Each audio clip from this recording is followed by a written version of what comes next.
Well, here we are in Area B.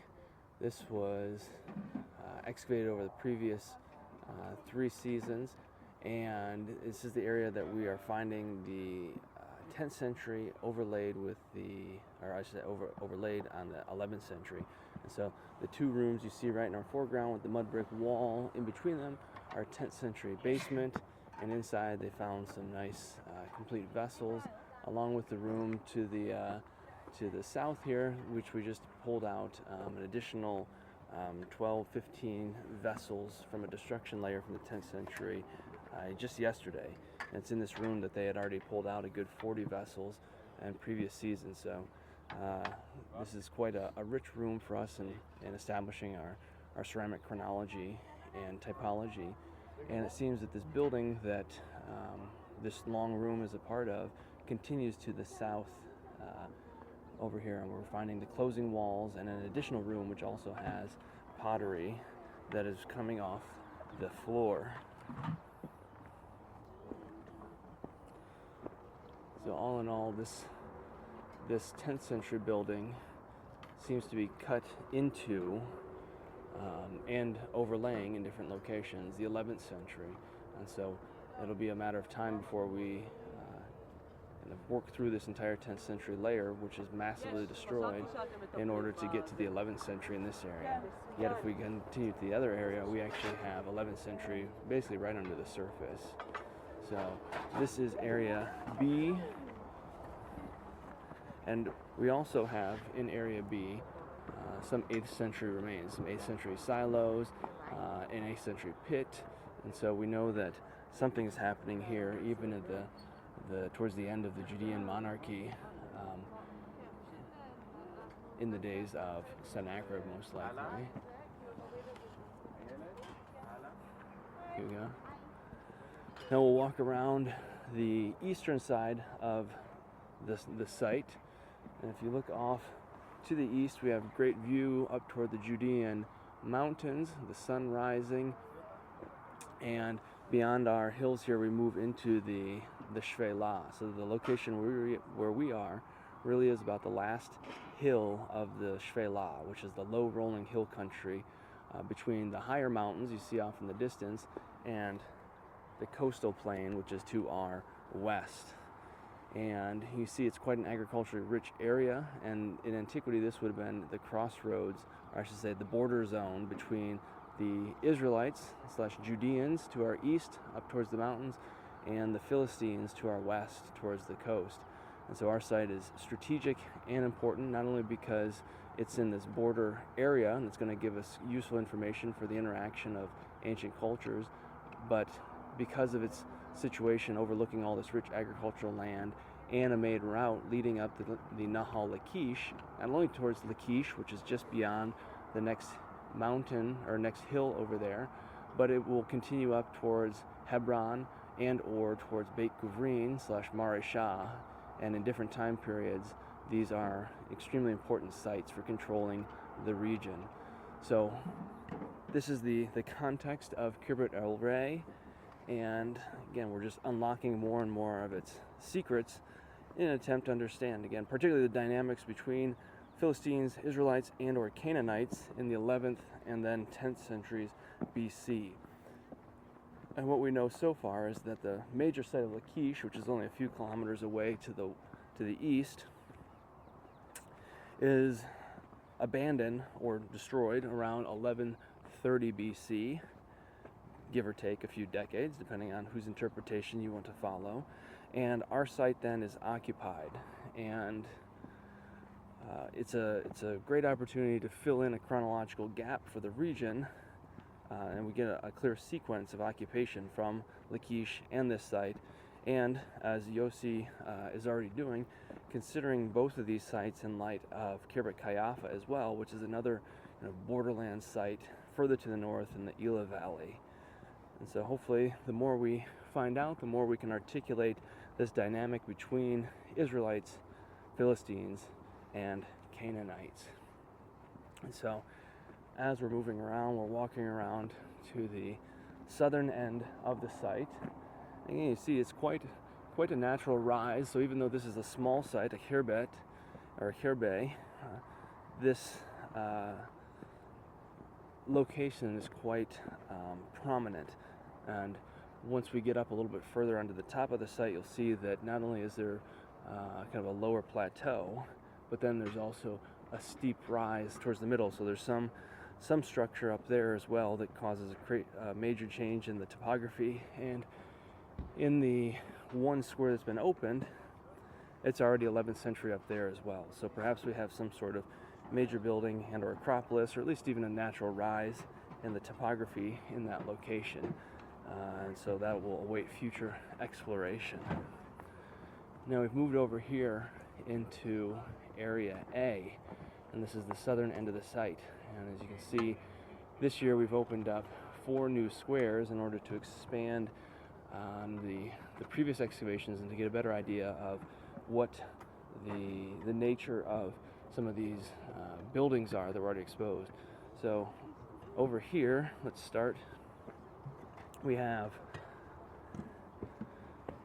a large building that dates to the 11th century. We have paving floor, lots of restorable vessels and complete vessels on these floors, and some really monumental walls, as you can see. So the question is, what is this? What is this structure? How far does it expand? And that's ultimately what we're trying to figure out in opening these 2 additional squares here. And in the future, the goal is to connect this area with the squares over there and to see what the architecture looks like across a broad exposure. And so this is useful because in such an approach, we're not left to just small snippets of buildings or small snippets of floors, but we can actually get a better feel for an entire layer at one time. And so in these squares over here that they're digging, see, we've had a lot of mud brick collapse, and now we have some pottery lying on a floor and starting to uncover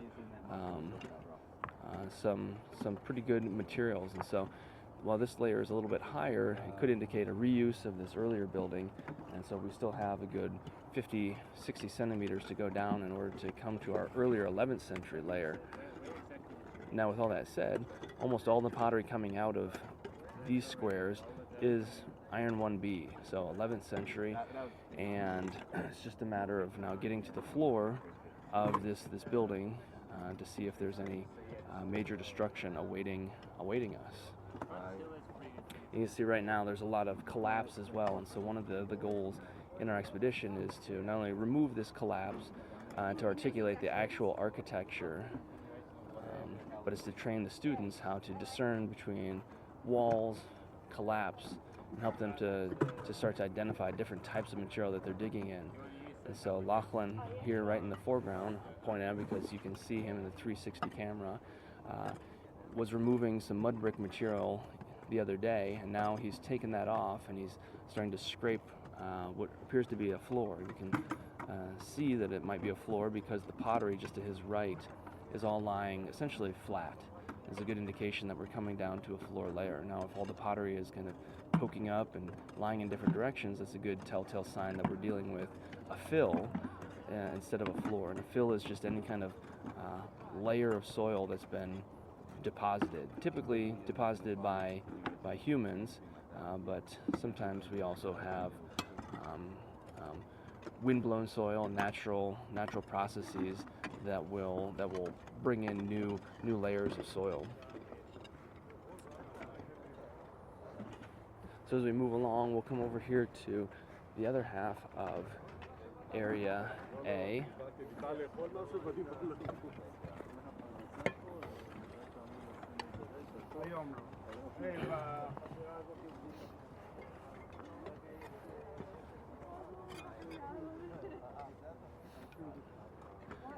And as we approach this area, we see that what we have in the previous square is a large podium type feature. And this large podium type feature possibly is a part of the fortifications for the city in the 10th century.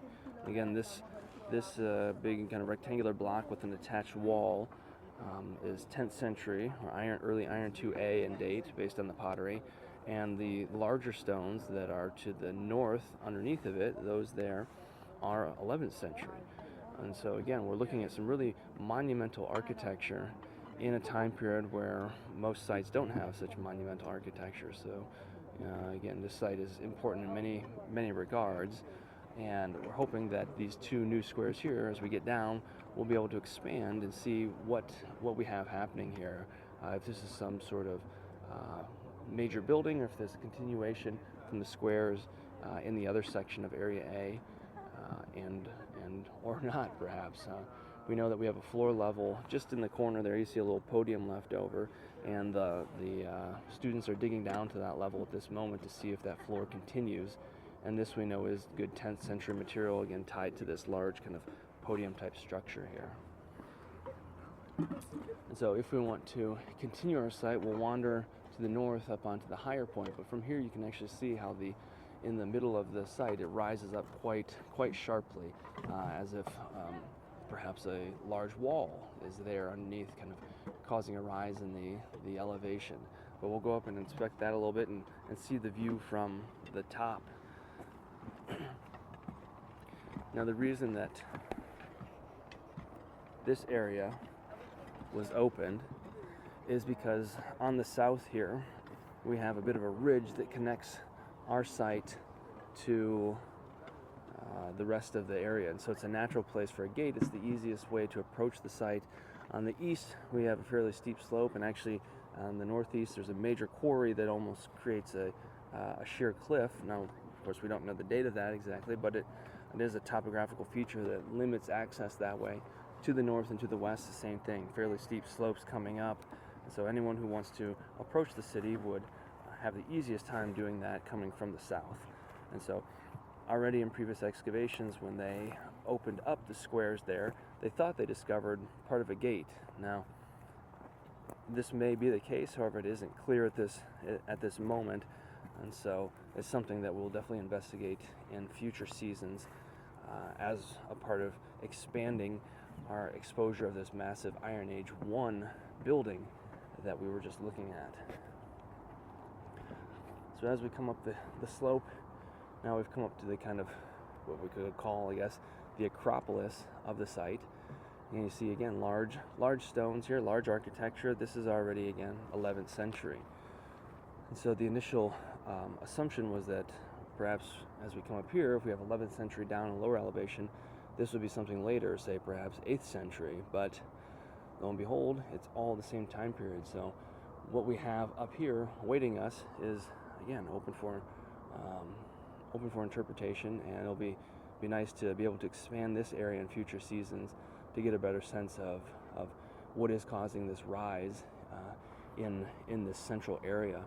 And from aerial photos, it looks like you can actually see some walls from the surface that you have a major structure up here. So it's a matter of starting to articulate that and discern what we're dealing with. Now we'll just kind of move through the site, and we can walk across the top of the tell to Area C, which is at the northern end.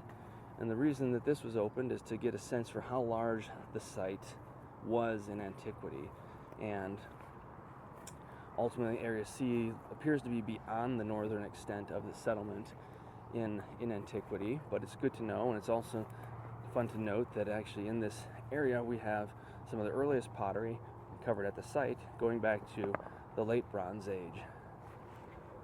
And so the question, of course, again, is how early is this settlement occupied? What does that settlement look like? Who's actually living here? And what are their regional dynamics with other major settlements nearby, such as Lachish and ultimately Ashkelon to the west at the coast?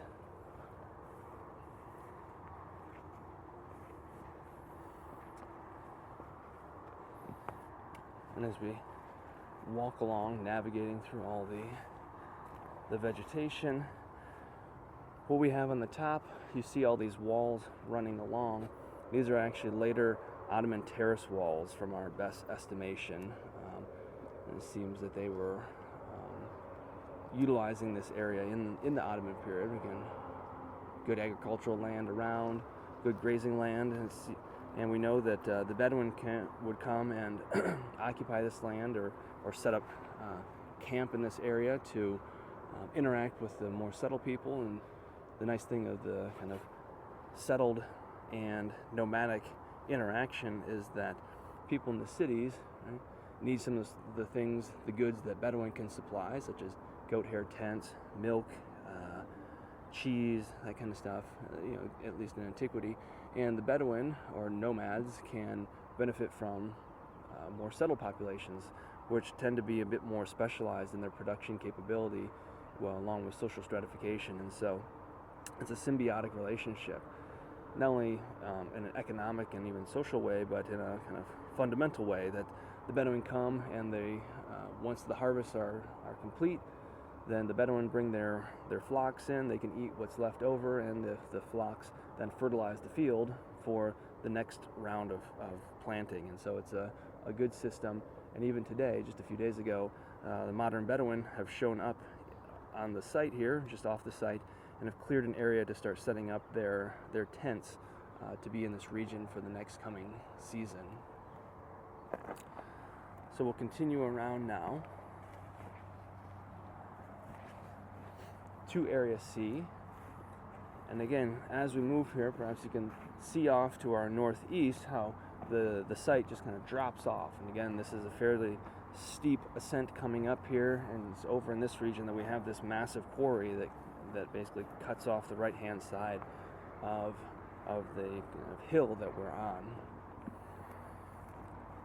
And as we come to our northern extent of our kind of acropolis, for lack of a better term, we can look down and we see the one square that was opened up. This is Area C. As I mentioned, this is actually outside of the settlement in antiquity, but this is where we're getting our earliest pottery uncovered so far. So in the future, it might be worth expanding, or at least opening up a couple squares along this slope here to see what, again, is creating this unnatural looking rise of probably 7, 8, 9 meters over the course of about 15 meters. Now all the trees you see planted here are modern reforestation by the Israeli National Fund called Kekal, and the road that's running along here that actually cuts our eastern half of our site, creating problems for us as we attempt to determine whether or not this site had a city wall or not. So all of this is modern, and in antiquity, right, from our best estimates and knowledge of ancient landscape and vegetation, none of these trees would have been here, and we would have been able to see all the way to the mountains over there, the Hebron region off to our kind of east, Shfela to our northeast, and then the coast to our west, perhaps most likely all the way to Ashkelon, or the regions of Ashkelon in antiquity. Of course, we can't actually see Ashkelon from here because of some Kirkar ridges that rise up, obscuring the view, but we get a good sense of observing the entire coastal plain from this site. So with that, I think we've explored the site pretty well, and that's it.